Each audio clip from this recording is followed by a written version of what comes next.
मांगा के स्टार्टिंग में दिखाया जाता है एक बंदे के पेट में तलवार घुसी पड़ी है और उसके पूरे शरीर से खून निकले जा रहा है। सिस्टम भी उसको चेतावनी दिए जा रही है। इसी के साथ दिखाया जाता है कि इसके सारे के सारे साथी मारे जा चुके हैं और इन सभी को मारने वाला और कोई नहीं, इसका बेस्ट फ्रेंड येलो बालों वाला बंदा होता है। और ये बंदा काफी ज्यादा खुश हो जा रहा था, लेकिन तभी हमारा हीरो भी उससे बदला लेने के लिए अपनी पूरी की पूरी पावर लगा के एक अटैक को उसके ऊपर कर देता है, जो अटैक देखकर उसकी तो आंखें खुली की खुली रह जाती है। और इसी के साथ हमारे हीरो को दिखाया जाता है जो कि अब मारा जा चुका है। फिर वो अपने आप को वॉइड के अंदर पाता है और वो मनी मन सोचता है कि उसने कैसे कियोजो जैसे बंदे पर विश्वास कर बैठा। हालांकि उसका लास्ट हिट कियोजो को लग चुका है, वो श्योर था कि उसने कियोजो को मार दिया है। तो वो अपने आप को वॉइड के अंदर पाकर सोचने पर मजबूर हो गया कि क्या अब से बस यही उसकी जिंदगी होगी। मगर धीरे धीरे कर उसको बहुत ही बदबू महसूस होती है। लेकिन तभी वो अपने ही दोहराए हुए लाइन पर गौर करता है तो वो कहता है कि आखिर ये कैसी स्मेल है। तो उसको हैरानी होती है कि वो अब तक बदबू को सूंघ कैसे सकता है। तो अगले ही पल वो रिग्रेस्ड होकर कचड़े के डब्बे से निकलता है और स्टैट विंडो खोल के देखता है वो होसोई सुबारू नाम के बंदे की बॉडी में आ चुका है और इसके रियल बॉडी का नाम भी सुबोई ही था। इस बॉडी के स्टैट्स को देखकर बोलता है ये कितना ज्यादा घटिया है। और तभी उसके दिमाग में कुछ करंट सा लगता है और उसको पता चलता है कि उसकी रियल बॉडी को मरे हुए 20 साल बीत चुके हैं और कोई भी अभी तक उसको सरपास नहीं कर पाया है। और सारी की सारी दुनिया नेक्स्ट रैंकर और टैलेंटेड बंदे का वेट कर रही है जो उसको सरपास कर सके। तभी चौंक कर जब वो कचरे के डिब्बे से बाहर निकलने की कोशिश करता है तो वो गिर जाता है और गिरते के साथ ही वो अपने सामने एक प्लेयर टैब को देखता है। प्लेयर टैब को उठाते के साथ ही वो दोबारा से ब्लू आइस गिल्ड के बारे में सर्च करता है जो कि उसी की पुरानी टीम थी। लेकिन वो ऑनलाइन उसके टीम के बारे में कुछ भी पता नहीं लगा पाता। लेकिन उसको ये जरूर पता चल जाता है कि अब तक ब्लू आइस नाम की एक गिल्ड है और जो उसका गिल्ड मास्टर है वो कियोजो है और जो कि अभी तक जिंदा है और उसकी आंख पर एक मास्क सा लगा हुआ है। इसको देखकर हमें पता चलता है कि लास्ट अटैक हमारे हीरो का जिससे वो अभी तक मारा नहीं गया। इसके बाद हम पास्ट का एक सीन देखते हैं जहाँ पर हमारा हीरो और कियोजो बैठे हुए थे। कियोजो एक दिन सुबारू से कहता है कि वो ब्लू आइस को छोड़ना चाहता है। वो रीजन तो सुबारू को बताता नहीं है लेकिन कहता है कि इवेंचुअली उसको रीजन पता चल जाएगा, बस वो बाकी लोगों को फेस नहीं कर सकता। तो सुबारू सभी लोगों को बताए कि ब्लू आइस का अब कियोजो के साथ कोई लेना देना नहीं है। मगर खैर एक दोस्त होने के नाते कियोजो उससे कहता है कि जब भी वो वापस लौट कर आएगा तो वो अपना एक गिल्ड बनाएगा, वो भी एक ब्लू जोन नाम से। कुछ टाइम बाद ब्लू जोन नाम की गिल्ड बन भी गई और कियोजो जब वापस आया तो उसने सुबारू को मार डाला, वो भी दोस्ती का इस्तेमाल करके। अब जो प्रेजेंट वाला सुबारू होता है तो जब उसे पता चलता है कि 20 सालों तक अब तक ब्लू जोन जो कि कियोजो का गिल्ड है वो अब तक फ्लोर 9 पर है तो उसको बड़ा दुख हुआ कि अब तक उसको मारने के बावजूद भी 20 सालों तक अब तक वो कुछ भी नहीं उखाड़ पाया। और डिटेल में रिसर्च करने पर उसको मालूम हुआ कि उसका एक मेमोरियल हॉल भी बना हुआ है। अगले सीन में जब वो अपने मेमोरियल हॉल पर जाता है तो वो बहुत ज्यादा ही फैंसी था। अंदर गया तो उसने देखा कि उसकी मेमोरी से रिलेटेड हर एक चीज वहाँ पर पड़ी हुई है। अब अगर वो इस बारे में सोचे तो अब ये कौन कर सकता है, जब ब्लू आइस गिल्ड ही नहीं रही तो ये किसने किया होगा। अभी ये सारी बातें उसको कंफ्यूज कर ही रही होती हैं, तभी एक होलोग्राफ की आवाज उसको सुनाई देती है जो कि सुबारू का बढ़ा चढ़ाकर स्पीच दिए जा रहा था। होलोग्राफिक स्क्रीन की ये आवाज सुनकर कियोजो को बहुत ज्यादा गुस्सा आया क्योंकि वो कहता है कि ब्लू आइस नहीं रही तो क्या हुआ, ब्लू जोन है ना, लेकिन मरा हुआ हम तभी ब्लू आइस को डिक्लेयर करेंगे जब हम उसको भूल जाएंगे। तो ये हॉल उसको ना भूल जाने की वजह से कियोजो ने इसको बनवाया है, क्योंकि देखकर सुबारू को बहुत ज्यादा ही इंटेंसली गुस्सा आया और उसका खून उबले जा रहा था। और वो होलोग्राफिक कियोजो की तरफ देखते हुए गुस्से में सोचता है कि वो ब्लू आइस को दोबारा लेकर वापस आएगा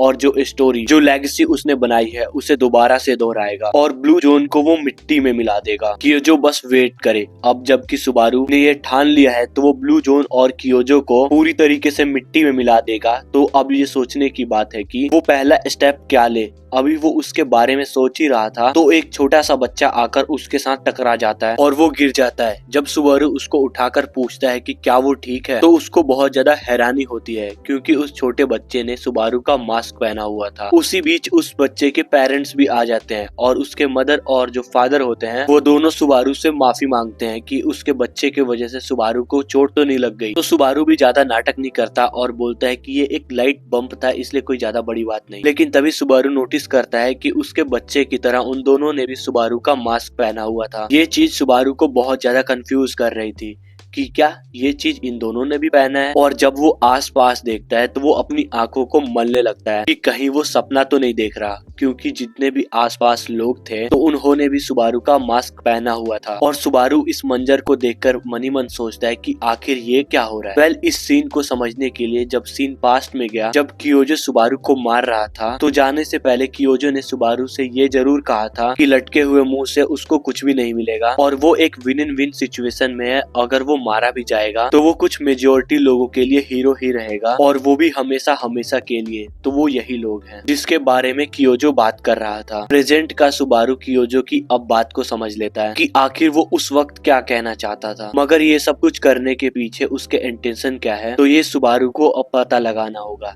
तभी प्रेजेंट का सुबारू पास्ट सुबारू के पिक्चर के सामने आ जाता है, और वो अकेला नहीं था, बहुत सारे लोग उसके पिक्चर के सामने खड़े हुए थे। तो किसी ने फूल रखे हुए थे, तो किसी ने कैंडल रखा हुआ था। तो जितना वो अभी के लिए सोच सकता है, तो प्रेजेंट का सुबारू कियोजो के इंटेंशन को लेकर एक बात हमको समझाता है। शायद वो ये सब इसलिए कर रहा है ताकि वो हमेशा के लिए मुझे याद रखकर वो जितनी भी अचीवमेंट ब्लू आइस ने खुद अकेले अचीव करी है, तो वो उनको अपने नाम कर ले। लोग उससे और भी ज्यादा प्यार करने लगेंगे कि वो एक ऐसे हीरो की अब तक याद दिलाने की प्रयास कर रहा है जो कि वाकई में एक लेजेंड था। इसी बीच सुबारू फूलों के बीच में एक फूल को नोटिस करता है जो कि चमक रहा था। उसकी आंखों से पता चलता है कि कुछ ना कुछ उस फूल के साथ रिश्ता नाता है। वो क्राउड को चीरता हुआ अंदर की तरफ भागता है। लोग डिस्टर्ब तो होते हैं, लेकिन उसके एक्शन को देखकर वो पूछने लगते हैं कि आखिर वो क्या करने की कोशिश कर रहा है। तो वो उस मेमोरियल के सामने बैठकर उन फूलों में से उसी फूल को उठाता है, और उस फूल को उठाकर उसको अपने पुरानी टीम के एक मेंबर की याद आती है जिसका नाम आसागिरी शिवो होता है। आसागिरी वो बंदा है जो आइस का इस्तेमाल करता है। तो ये फूल आइस से बना हुआ था, और प्रेजेंट के सुबारू को इस फूल कर उठाकर विश्वास नहीं हो रहा था कि सीयू अब तक जिंदा है। और सीयू वाकई में जिंदा होता है, क्योंकि जब सीन सीयू के ऊपर जाता है तो वो एक बिल्डिंग के टॉप पर ब्लू आइस के एक दूसरे मेंबर के साथ खड़ा हुआ था। सीयू कहता है कि ये बहुत बड़ी लक की बात है कि उन्होंने कियोजो से छिपकर एक और साल सरवाइव किया है। लेकिन उसकी टीम मेंबर, वैसे तो उसका नाम मुझे अभी नहीं पता क्योंकि इन चैप्टर्स में इनका नाम अभी रिवील ही नहीं किया, तो वो सीयू से कहती है कि वो कुछ ज्यादा ही रिलैक्स दिख रहा है, क्योंकि अगर उसको याद ना हो तो वो उसको याद दिलाती है कि कुछ ही दिन पहले वो ब्लू जोन के रेडार में आ जाते और वो पकड़े जाते, तो वो आखिरकार इतना रिलैक्स्ड क्यों है। फिर वो सीयू से कहती है कि आखिर हर साल उसको इस तरीके की खतरा लेने की क्या जरूरत, वो भी एक मेमोरियल पर जाने के लिए। फिर वो कहती है कि क्या हम एक ही समय पर बहुत सारे फूलों को उसी जगह पर रखकर नहीं आ सकते क्या, ताकि वो सुकून और आराम की जिंदगी गुजारे। तो सीयू खुद को रिवील करता हुआ कहता है कि तुम्हें क्या पता,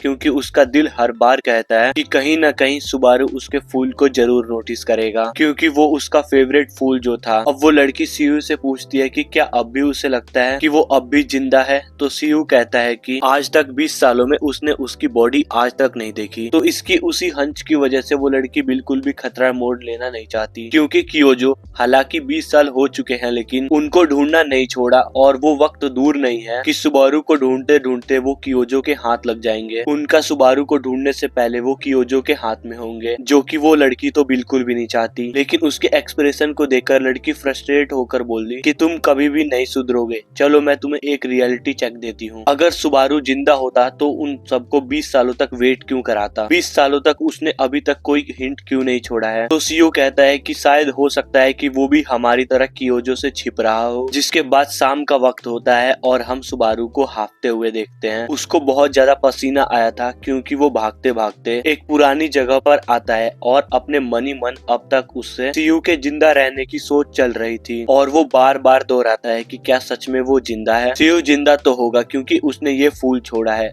अगले ही सीन में हम सुबारू यानी कि प्रेजेंट के सुबारू के रूम पर चलते हैं। उसके रूम पर आने के बाद पास्ट का सुबारू बोलता है कि ये बंदा बहुत ज्यादा ही करीब है, इसके पेरेंट्स का कुछ भी अता पता नहीं है, और ये एक ऐसे मकान में रहता है, सिर्फ छत है, खाने को कुछ नहीं, पीने का पानी नहीं, इसलिए ये बंदा कचड़े के डिब्बे में था। मगर इसके अलावा भी जो प्लेयर टैब था तो उसमें ब्लू आइस के बारे में उसने वो सब कुछ पता लगाया जो कि अब तक इन 20 सालों में हुआ है। ब्लू आइस के मेंबर के बारे में भी उसने सर्च करा, मगर जो जो भी ट्रेंडिंग टॉपिक पर आता था वो सिर्फ ब्लू जोन के लोग और कियोजो ही था। मगर खैर वो फूल को देखकर वो 50% श्योर तो है कि उसकी टीम अभी तक जिंदा होगी, जिसमें से श्योरली सीयू तो जिंदा ही है। बाद में वो अपना सिर पकड़ के सोचता है कि 20 सालों तक वो सब लोग जिंदा थे और बस छिपते हुए ही आ रहे हैं। ये चीज सुबारू को बहुत ज्यादा निराश करती है, मगर उनके छिपने का रीजन भी वैलिड है, क्योंकि रीजन कियोजो ही था। वो कभी भी उन लोगों को पब्लिकली सामने नहीं आने देगा जो कि सच के बारे में जानते हैं और उसको एक्सपोज कर सकते हैं। तो उनका पब्लिकली ना आना इस बात का अंदेशा देता है कि कियोजो उन सभी को अब तक ही ढूंढ रहा है। अगर सुबारू लास्ट टाइम के बारे में सोचे तो उसे ये तो नहीं पता कि बस उस झोंके से सीयू ही जिंदा है, मगर सीयू अब तक सर्वाइव किया है तो इसका मतलब बाकी लोग भी जिंदा ही होंगे। बस उनके बारे में कोई भी इंफॉर्मेशन सुबारू के पास नहीं है, लेकिन अभी के लिए वो बिल्कुल भी बेवकूफी तो नहीं करेगा। अपने टीम मेंबर का जिंदा होना ही बहुत बड़ी बात है। बस वो उनको अभी के लिए तो बिल्कुल भी नहीं ढूंढेगा, क्योंकि इस बॉडी में अपने ओल्ड टीममेट को रीच आउट करना ऐसा है जैसे कि एक सुसाइड करना। उसका कवर बहुत ही जल्दी एक्सपोज हो जाएगा। और सबसे बड़ी बात, इस बॉडी में पावर बिल्कुल भी नहीं है, तो वो अपने आप को डिफेंड भी नहीं कर पाएगा। हर एक स्टेप सोच समझ के लेना होगा, वरना बहुत बड़ी मुसीबत हो जाएगी। और अब सबसे इम्पोर्टेंट काम है अपनी बॉडी में स्ट्रेंथ को वापस लाना। और इस होसोई सुबारू के बॉडी में होकर इसकी मेमोरी से पता चली है कि 2 दिन के अंदर अंदर प्लेयर क्वालिफिकेशन टेस्ट होगा। बस उस टेस्ट में सुबारू इस उम्मीद को लेकर जाएगा कि अगर उसके टीम मेंबर जिंदा होंगे तो वहां पर वो जरूर आएंगे और इवेंचुअली उसके टीम मेंबर से प्रेजेंट के सुबारू मुलाकात होगी। इसके बाद क्वालिफिकेशन टेस्ट का सीन दिखाया जाता है। हॉल में टेस्ट डायरेक्टर जो था वो हियोजो था, और जिस बंदे का उन्होंने अभी अभी टेस्ट लिया है तो उसने बस 2 गॉगलिन को मार कर ही उसकी हवा टाइट हो गई है। हियोगो बहुत ज्यादा ही डिसअपॉइंट हुआ आज की जनरेशन पर, और वो बंदा 2 गॉगलिन्स की डेड बॉडी को देखकर ऐसे हाफता है जैसे कि पूरे झुंड को उसने हराया है। हियोगो उस बंदे से कहता है, तुम मरते मरते बचे हो, तो अब बताओ मैं क्या करूं? मैं तुम्हारे प्लेयर होने की क्वालिफिकेशन को आगे नहीं बढ़ा सकता, तो क्या तुम नेक्स्ट स्टेज में जाना चाहोगे? वो बंदा हियोगो की बात सुनकर बोलता है, और भी है क्या? तभी उसके सामने एक मैसेज आता है और उसमें बताया जाता है कि अगर वो नेक्स्ट स्टेप को एक्सेप्ट करेगा तो एक और ज़ॉम्बी स्पॉन होगा, और वो ये जब तक कर सकता है जब तक कि इसमें हिम्मत हो। मतलब कि नेक्स्ट स्टेज के साथ एक एक ज़ॉम्बी स्पॉन होता जाएगा। जिसको सुनकर वो बंदा बोलता है, बिल्कुल भी नहीं, अभी अभी तो मैं मरते मरते बचा हूँ इन 2 गॉगलिन से लड़ते हुए। वो पागल नहीं है जो दूसरा टेस्ट भी एक्सेप्ट करेगा। तो हियोगो बोलता है कि अब क्या करना है तुम्हारा बच्चे, चलो यहाँ से दफा हो जाओ। और गायब होते हुए वो बंदा बोलता है कि सर टेस्ट तो टेस्ट होता है ना, मैंने पास तो कर दिया। लेकिन हियोगो उसकी एक बात भी नहीं सुनता और निराश होके बोलता है कि बस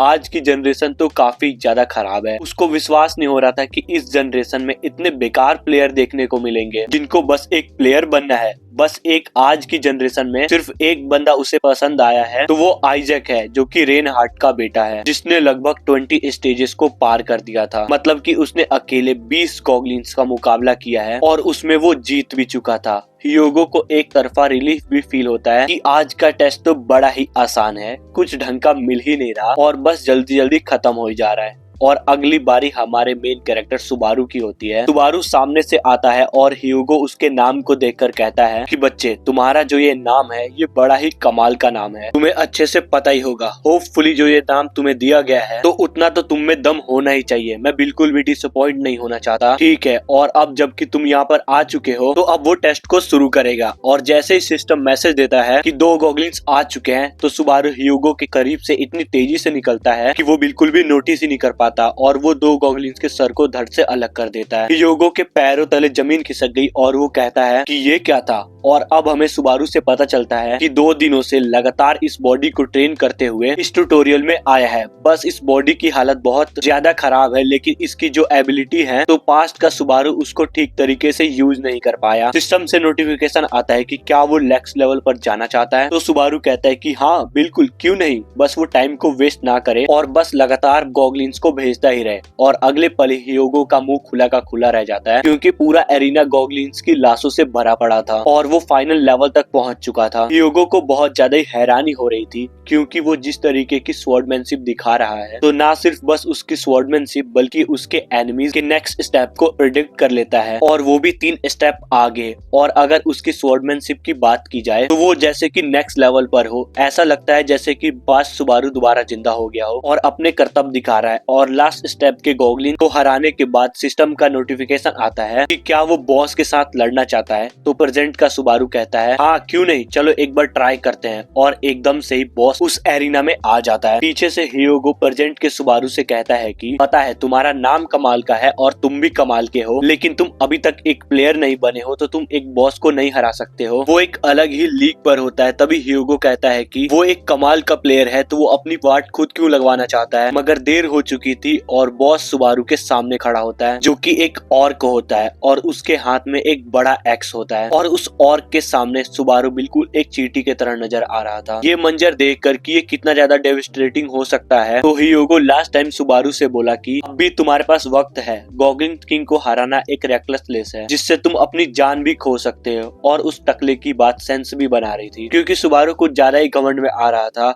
वो चाहे कितना भी अच्छा क्यों ना हो, बस प्योर स्किल गॉगलिन किंग को हराने में मदद नहीं कर सकती, क्योंकि उन दोनों के बीच जो स्टैट्स का गैप है वो बहुत ज्यादा है। अब इन बातों को सुबारू भी रियलाइज करने लगा था। वो अच्छी तरीके से जानता है कि उसके स्टैट्स कितने ज्यादा लो है, इतने ज्यादा लो कि वो गॉगलिन किंग के बॉडी पर स्क्रैच भी नहीं ला सकता, लेकिन फिर भी वो ट्राई करना चाहता है और इनकार करता है कि वो हार नहीं मानेगा। ये कहता हुआ वो अपनी स्वॉर्ड को नीचे गिरा देता है। ह्यूगो तो पीछे की तरफ से पागल हुए जा रहा था। उसकी बात का कुछ अलग ही मतलब ह्यूगो ने निकाल लिया था कि बात से उसके तो तोते ही उड़ गए। इसका मतलब था कि रिट्रीव करना, ना कि अपने स्वॉर्ड को जमीन पर गिराने का। क्या डर से वो सीधा स्ट्रेट सोच नहीं पा रहा क्या? तो अब जाके उसको समझ आया कि जब सुबारू अरीना में आया तो उसको कुछ फीलिंग अनसेटलिंग लग रही थी। उसने सोचा कि सुबारू कुछ ज्यादा ही टैलेंटेड प्लेयर निकलेगा, लेकिन वो अनसेटलिंग फीलिंग जो थी वो इसकी बेवकूफी को लेकर थी कि ये कितना बड़ा बेवकूफ है। और अगले ही पल फाइट स्टार्ट हो जाती है। गॉगलिन किंग सुबारू पर हमला करने के लिए आ जाता है। पहली बार में तो सुबारू रिएक्ट नहीं करता, मगर उसके पीछे भी एक बड़ा रीजन होता है, क्योंकि वो एक पॉइजनस नीडल को उसके थाई पर देकर मारता है, जिससे गॉगलिन किंग रुक जाता है और घबराने लगता है। घबराहट की वजह ये थी कि सुबारू क्या कर रहा है, वो कंफ्यूज था। और जब वो सुबारू को देखता है कि वो उसके छोटे गॉगलिन के वेपन का पॉइजनस नीडल का यूज कर रहा है, वो भी उसके खिलाफ, तो वो बहुत ज्यादा ही सरप्राइज हुआ। सुबारू मुस्कुराता हुआ बोलता है कि क्या हुआ, तुम इतने ज्यादा शॉक क्यों हो गए? और बाद में वो उस गॉगलिन किंग के साथ एक बेट लगाता है कि ये बताओ सबसे पहले क्या होगा, क्या मैं तुम्हें सबसे पहले जमीन पर गिराऊंगा या फिर तुम सबसे पहले मेरा कचुम्बर बना दोगे जब तक मैं तुमको डिफीट करता हूँ। ये कहता हुआ सुबारू सीधा दो निडल सीधा गॉब्लिन किंग के आंखों पर मारता है, जिससे उस गॉब्लिन किंग की चीखें निकल जाती है। वो जोर से चिल्लाया, लेकिन दर्द बहुत ज्यादा था, इतना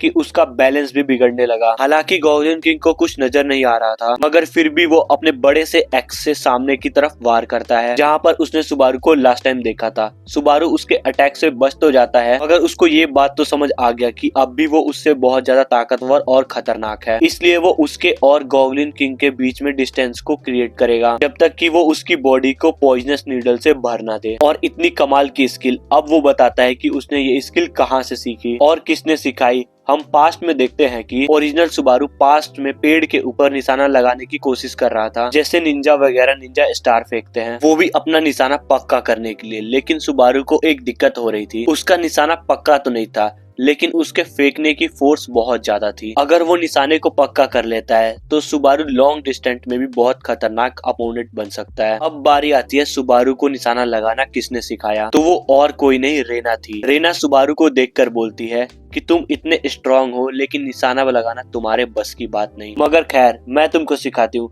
सबसे पहले वो निशाना लगाने का फंडामेंटल बताती है। ये मैटर नहीं करता कि तुम क्या होल्ड करते हो, मतलब कि तुमने अपने हाथ में क्या पकड़ा हुआ है जिससे तुम निशाना लगाने वाले हो, क्योंकि अगर तुम फेंकने की तकनीक को सीख लेते हो और ऑब्जेक्ट डिस्क को अपने हाथ में पकड़ा हुआ है उसका सेंटर ऑफ ग्रेविटी समझ लेते हो, तो चाहे वो ऑब्जेक्ट कुछ भी क्यों ना हो, मगर वो एक थ्रोइंग नाइफ बन जाती है, जो कि वो समझाते हुए एक पेन को फेंकती है और वो सीधा जाके निशाने पर लगती है।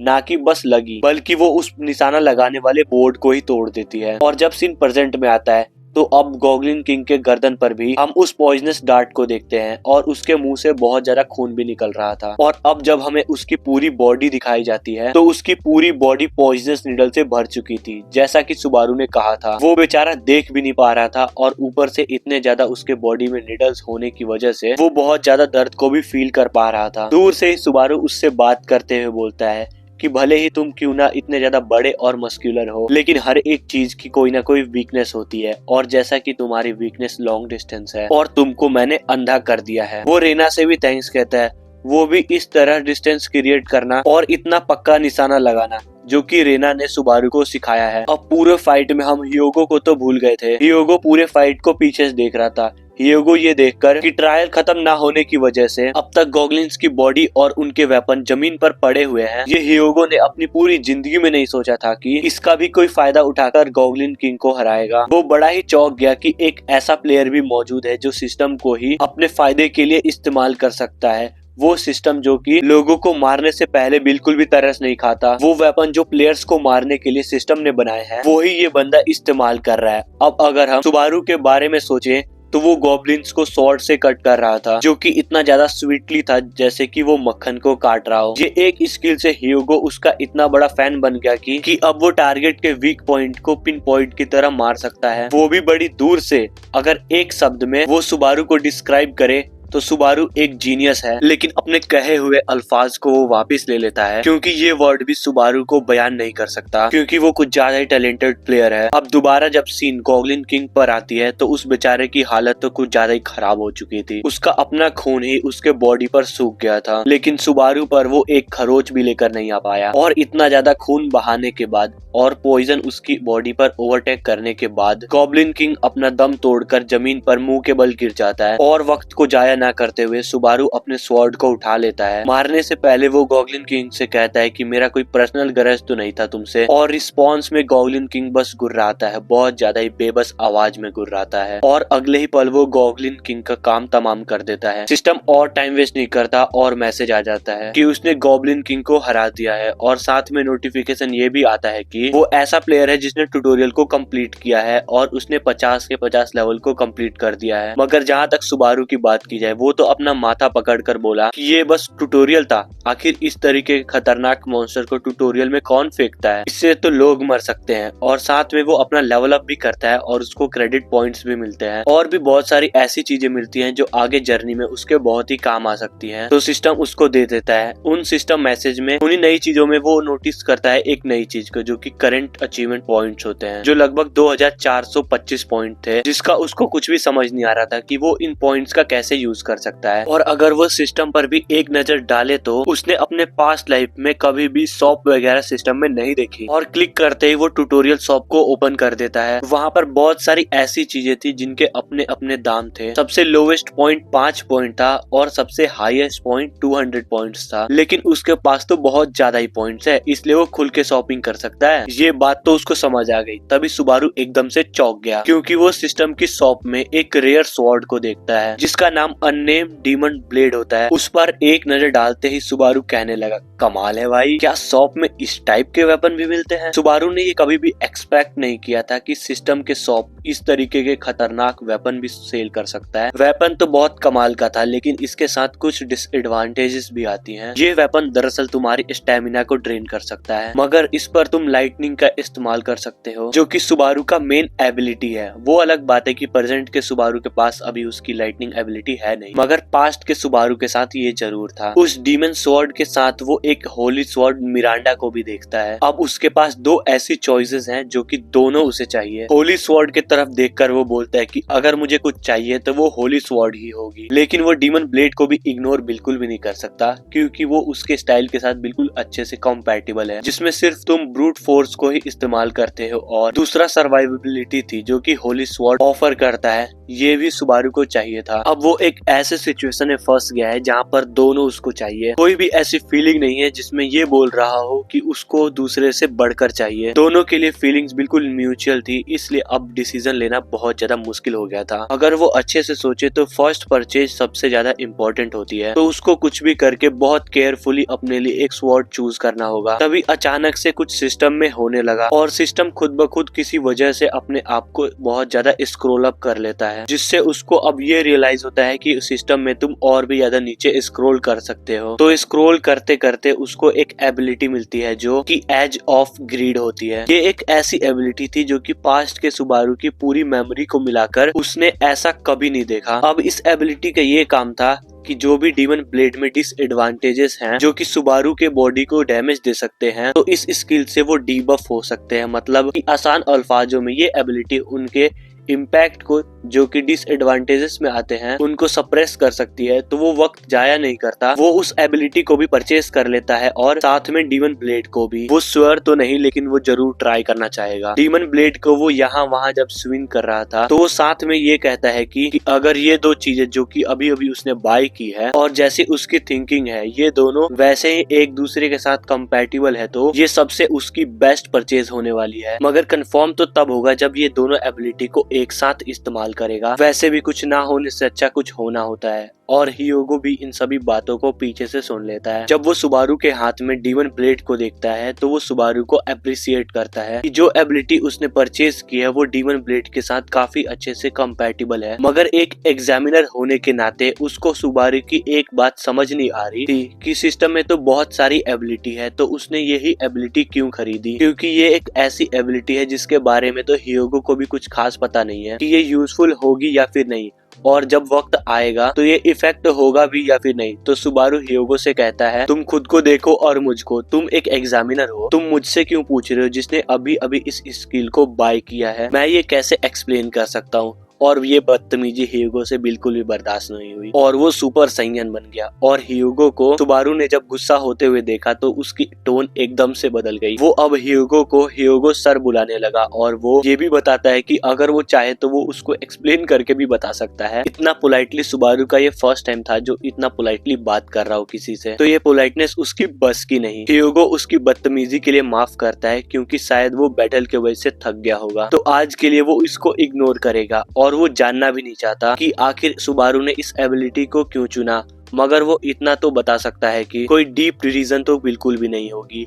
अब हमें सुबारू से एक बात पता चलती है, दरअसल वो हियोगो से अपनी पास्ट लाइफ में मिल चुका था जब वो जवान था, और आज की हियोगो को देखकर जिसकी हेयर लाइन बिल्कुल ही खत्म हो चुकी है और वो एक एग्जामिनर बन चुका है, तो उसे बहुत ज्यादा ही अच्छा लगता है। पास्ट लाइफ पे हियोगो सुबारू के पास आकर बोलता है कि वो उसका बहुत बड़ा फैन है, क्या उसको सुबारू का ऑटोग्राफ मिल सकता है। तो सुबारू रिस्पॉन्स में बोलता है कि उसका कोई भी ऑटोग्राफ नहीं है। तो हियोगो बोलता है कि अगर आपके ऑटोग्राफ का कोई सिग्नेचर नहीं है तो आप अपना नाम ही लिख दो। मतलब वो स्ट्रेट बिजनेस करने के लिए ही आया था, जो चीज चाहे भले कुछ भी क्यों ना हो, बस सुबारू ही होना चाहिए। प्रेजेंट का हियोगो बहुत ज्यादा बातें करने लगता है, वरना पास्ट का तो बहुत ही शांत था और बहुत ही शर्मीला था, जो देखकर सुबारू बोलता है इसकी हेयर लाइन की तरह वक्त भी बहुत जल्दी बदल जाता है। अच्छा, तो अब सुबारू हियोगो को कहता है कि अब मेरे पास कुछ भी समझाने को नहीं है। हियोगो बोला कि तुम कुछ भी बोलो, तुम भले कितने ज्यादा ही टैलेंटेड क्यों ना हो, लेकिन तुम बहुत ही बदतमीज लड़के हो और इसके पॉइंट तो मैं तुम्हारे जरूर काटूंगा और ये तुम्हारे रिकॉर्ड में लिखे जाएंगे। और इसके बाद हियोगो उसको अपने गिल्ड में आने की ऑफर भी करता है, जिसको सुबारू सीधा इनकार करता है और हियोगो बताता है कि ये उसके लिए बहुत बड़ी अपॉर्चुनिटी है, क्योंकि एक एग्जामिनर किसी भी बंदे को गिल्ड में आने का ऑफर ऐसे वैसे किसी को भी नहीं देते। तभी हियोगो की बातों के बीच में सिस्टम नोटिफिकेशन देता है फ्लोर 2 का, और हियोगो की बातों के खत्म होने से पहले सुबारू एक्सेप्ट कर लेता है और वो फ्लोर 2 पर चला जाता है। और हियोगो ये देखकर कि उसने सुबारू को कुछ ज्यादा ही ओवर एस्टिमेट कर दिया है, तो उसको बहुत ही डिसअपॉइंटमेंट होती है कि वो इतने अच्छे प्लेयर को गिल्ड में आने के लिए राजी नहीं कर पाया। अगला सीन फ्लोर 2 का होता है, जो कि फ्लोर से ज्यादा बाजार लग रहा था, और ये है टावर का स्टार्टिंग ग्राउंड। स्टार्टिंग ग्राउंड को बहुत सालों बाद देखकर सुबारू कहता है कि उसको जिंदगी ने एक ऐसा मौका दिया है जो कि कोई और इसको पा नहीं सकता। वो दोबारा दौड़ेगा और अपने ताकत के साथ साथ इस बार वो अपने दिमाग का भी यूज करेगा, वो भी उन टीममेट्स के लिए जो शायद उसका इंतजार कर रहे होंगे। और वो इसलिए भी स्मार्टली डिसीजन लेगा क्योंकि उसके कंधों पर रिवेंज का बहुत बड़ा बोझ है, जो कि किसी भी हालत में लेना ही लेना है। फ्लोर 2 पर आते ही सुबारू बिल्कुल भी टाइम वेस्ट नहीं करता और वो सोलो प्राइवेट ट्रेनिंग ग्राउंड पर आ जाता है। अब भला ये क्या चीज है,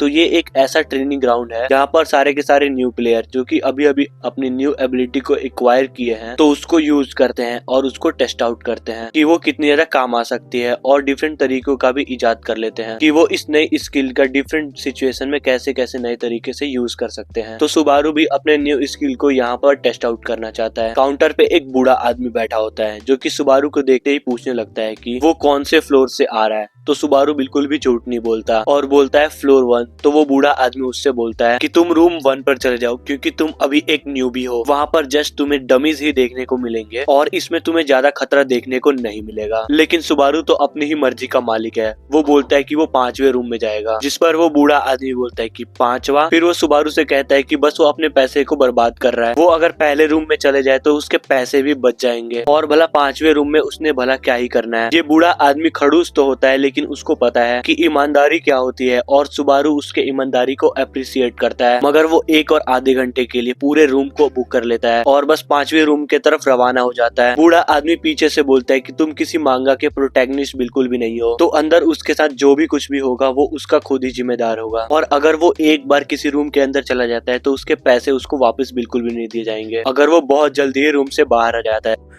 लेकिन हमारा हीरो उसकी एक भी बात को नहीं सुनता और बस आगे की तरफ रवाना हो जाता है। अब इन रूम का भी एक लॉजिक होता है, जितना ही रूम का लेवल ऊपर होता है उतने ही यहाँ पर हार्ड चीजें आएंगी, अलग अलग एनिमीज आएंगे और बहुत ज्यादा हार्ड हो सकता है लेवल कंप्लीट करने में। और ये बूढ़ा आदमी इसकी ये थिंकिंग समझ सकता है क्योंकि इसके गियर को देखकर कोई भी ये पता लगा सकता है कि वो रूकी प्लेयर है, तो इसलिए वो चिंतित तो होंगे ही। अब आखिरकार वो 5th रूम पर आ जाता है। आते ही वो वक्त को जाया नहीं करता और बोलता है कि चलो अब शुरू करते हैं और वो डीमन ब्लेड को बाहर निकालता है और डीमन ब्लेड को छूते ही वो ब्लेड उसको वेरीफाई कर रही थी, मतलब कि अपने यूजर को वेरीफाई कर रही थी। कुछ देर बाद उसके जितने भी स्टैट्स होते हैं तो वो इनहैंस हो जाते हैं, मतलब उसके बदले स्टेमिना और एमपी पॉइंट्स लिए जाते हैं। अब जैसा कि सुबारू चाहता था, अब वो दोनों स्किल को एक साथ यूज करना चाहता है तो जब वो ट्राई करता है तो जो एज ऑफ ग्रिड होती है वो सेकेंडरी स्किल को एक्सेप्ट नहीं कर रही थी और रेजिस्ट करती है, जिसके कारण यूजर की जो थोड़ी बहुत माना होती है और स्टेमिना रिकवर होने लगती है। और जब दूसरी बार पुश करता है तो एज ऑफ ग्रिड रेजिस्ट तो कर रही थी लेकिन वो उसमें अकम्प्लिशमेंट हासिल नहीं कर पाती और इसकी वजह से उसका थोड़ा बहुत फटीक भी बढ़ चुका था। और जैसा कि ये लेवल 1 की स्किल है तो सुबारू इससे कुछ ज्यादा एक्सपेक्ट नहीं कर रहा था, तो इसलिए वो रुकता नहीं है और इसको थोड़ा बहुत और पुश करता है ताकि वो दोनों को स्मूथली इस्तेमाल कर पाए। यहाँ पर जो डीमन ब्लेड होता है वो सुबारू की स्टेमिना को रैपिडली कंज्यूम कर रहा था, जिससे सुबारू के मुंह से ब्लड निकलना शुरू हो जाता है और अब डीमन ब्लेड की वजह से उसके जितने भी स्टैट्स होते हैं वो इनहेंस तो हो जाते हैं, मगर वो इनहेंस करने के बदले बहुत ज्यादा स्टेमिना यूज कर रहा था। अगर अपने पास्ट की बॉडी के साथ इस बॉडी को कंपेयर किया जाए तो ये तो बिल्कुल कचड़ा है। अपने लिमिट को जानकर सुबारू कहता है कि बस इतना ही, ये तो उसकी एक्सपेक्टेशन से भी बहुत ज्यादा बुरा निकला। अपने बाकी के जो क्रेडिट पॉइंट्स होते हैं उनको यूज कर लेता है, 10,000 इस्तेमाल कर लेता है, जिससे जो एज ऑफ ग्रीड होती है वो इंक्रीज हो जाती है। अब वो जो एबिलिटी थी वो लेवल 2 की हो जाती है और अगर नेक्स्ट टाइम सुबारू इसको अपग्रेड करना चाहता है तो उसे 20,000 पॉइंट चाहिए होगा। और अब पूरी तरह जैसा कि सुबारू इस ब्लेड और उस स्किल से चाहता था तो वो उसे अकम्प्लिश तो कर लेता है लेकिन उसे बेस्ट फॉर्म में नहीं ला पाता क्योंकि उसकी बॉडी वीक है। तो वो आगे फ्यूचर में जरूर ट्राई करेगा, मतलब कि उन दोनों का बॉन्ड फ्यूचर में और भी ज्यादा मजबूत करने का ट्राई करेगा। मगर अब भी डीमन ब्लेड और जो स्किल उसको दे रही थी तो वो भी बहुत ज्यादा थी। इवन डीमन ब्लेड उसकी स्टेमिना को कंज्यूम करने के बजाय और भी ज्यादा बढ़ा रहा था और जो उसके स्टैट डीमन ब्लेड को यूज करते समय इनहेंस होते थे तो वो और ज्यादा इनहेंस होने लगते हैं। ये करते हुए उसकी हालत तो बहुत ज्यादा खराब हो जाती है, लेकिन उसके रिजल्ट से सुबारू बहुत ज्यादा खुश हुआ। वो कहता है कि बहुत खूब, अब बारी है टेस्ट करने की। जैसे ही वो ये बोलता है उसी के साथ ही ट्रेनिंग ग्राउंड में वो धमाके करना शुरू कर देता है और जब टाइम अप होता है तो बाहर उसी घूसट आदमी पर सीन आता है जो कि अभी सो रहा था। सुबारू जब उस बुड्ढे के सामने से गुजरता है तो उसके फुट स्टेप उस बुड्ढे को जगा देता है। बूढ़ा आदमी थोड़ा सा नींद में तो था लेकिन वो कहता है कि क्या अब ये सपना है या फिर ये उसी लड़के को देख रहा है जो कि 5वें रूम के अंदर गया था और अभी सही सलामत बाहर भी निकला। खैर वो सही सलामत तो नहीं होता लेकिन ये बूढ़े आदमी की हेलुसिनेशन होती है क्योंकि सुबारू की हालत बहुत ज्यादा खराब हो चुकी थी। और जब वो बूढ़ा आदमी अपने आप को होश में लाता है और घड़ी को देखता है तो वो बोला कि टाइम अप तो अभी तक नहीं हुआ, उसको बस बेरली 10 मिनट हुए होंगे उस रूम के अंदर गए हुए। तो उस बच्चे ने अपने पैसे वैसे ही जाया कर दिए और मैंने उसको बताया था कि वो अपने पैसे जाया ही करेगा तो वो आखिर उसमें गया ही क्यों। लेकिन जब वो बूढ़ा आदमी बाद में उस 5वें रूम को देखता है तो उसे वो सबसे पहले नॉक करता है क्योंकि उसको ऐसा लग रहा था कि वो अभी भी हेलुसिनेशन में है और वो बच्चा अभी भी अंदर होगा, इसलिए वो नॉक कर रहा था। और रिस्पॉन्स ना मिलने पर जब वो अंदर झांक कर देखता है तो उसके पैरों तले जमीन खिसक गई क्योंकि जब वो झांक कर अंदर देखता है तो वो उस रूम को देखकर बिल्कुल शॉक हो जाता है क्योंकि रूम ऐसा लग रहा था जैसा कि यहाँ पर बमबारी हुई हो। हर एक चीज यहाँ पर तहस नहस हो गई थी, जो कि देखकर वो बूढ़ा आदमी कहता है क्या यहाँ पर बाहुबली की मूवी चल रही थी क्या? आखिर इस कमरे की हालत ऐसी हुई कैसे?